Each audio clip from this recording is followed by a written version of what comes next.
When you look at the Saddleworth Moor, you can almost hear the wind howling across that desolate landscape. It's this beautiful but really unforgiving place, where beauty and horror kind of collide.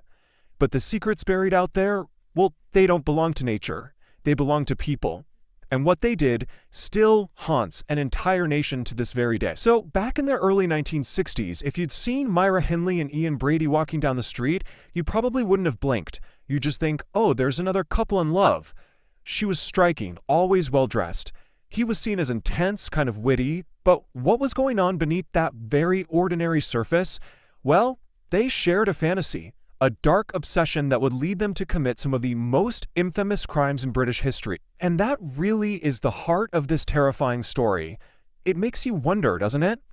This is a story about murder, for sure, but it's also about how a relationship, this bond between two human beings, can get so twisted and curdled that it becomes something truly, truly evil. So, to really understand what happened, we've got to go back to the beginning, to the couple themselves.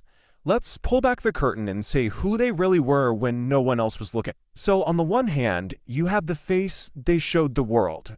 They looked like any other couple, but that was just an image, a facade. The reality was a whole different story. People who knew them saw Brady as intense, brooding, with a temper that could be pretty intimidating. And Hindley, instead of being pushed away by that, she was drawn to the danger. And behind closed doors, they were building this private world, a world founded on just cruel, dark fantasies. Let's rewind to 1961. That's where it all starts. Myra is an 18-year-old typist, and Ian is a 23-year-old stock clerk. For Myra, Brady's whole dangerous philosophical vibe was like an escape from her everyday, ordinary life. And if you read her diaries from that time, you can see this fascination just spiral into a complete obsessive devotion to him. And it was that devotion that led them down this absolutely horrifying path.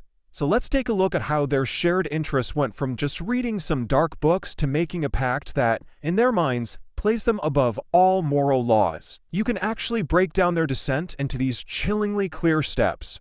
First, it started with what they were reading.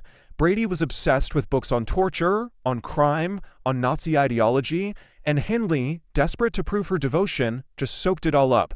From there, it grew into an ideological pact. They convinced themselves they were superior, that they were above the rules of society. But for Brady, that wasn't enough. The final step was inevitable. He insisted that the real thrill could only come from committing real crimes. And Myra agreed. And that right there, that was the point of no return. The line between just thinking about something and actually doing it, well, it was about to be obliterated. The dark ideas they had been nursing in private were about to be unleashed on the real world. Their fantasy demanded to become reality. So, with that pact made, the switch was flipped. That desolate Saddleworth Moor, it became the stage for their crimes, a place they would turn into their own personal secret graveyard. Their reign of terror lasted 2 terrifying years. It started in November 1963 with 16-year-old Pauline Reed, and it ended in October 65 with 17-year-old Edward Evans. And in between those two, they took the lives of 3 more children, the youngest only 10 years old. They had a specific method. They targeted the vulnerable, and Myra would often be the one to lure them in, using her friendly, non-threatening appearance to get them into the car before Brady took over. And this is where you see their monstrous detachment from reality. They took pictures of themselves out on the moors, smiling and posing like they were just tourists on holiday. In this infamous photo, Myra's kneeling, smiling right at the camera, on the exact same day they buried one of their victims. It's just the ultimate, chilling portrait of a killer hiding in plain sight. But you know how these things go. A dark partnership that's built on that much arrogance, it can't last forever. And eventually, they made a mistake. Just one mistake.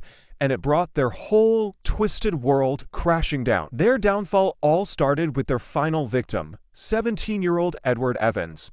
But this time, they made a critical error. They had a witness.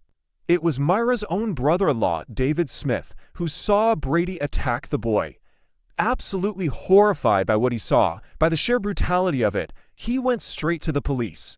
And once authorities started investigating, they found the evidence that unraveled everything. But, perhaps the most damning piece of evidence wasn't something you could see, it was something you could hear. It was an audio tape, and on it was the voice of 10-year-old Leslie Ann Downey, pleading for her life. When they played that tape in court, the jurors just sat there, pale and silent. That reaction, right there, tells you more than any graphic description ever could.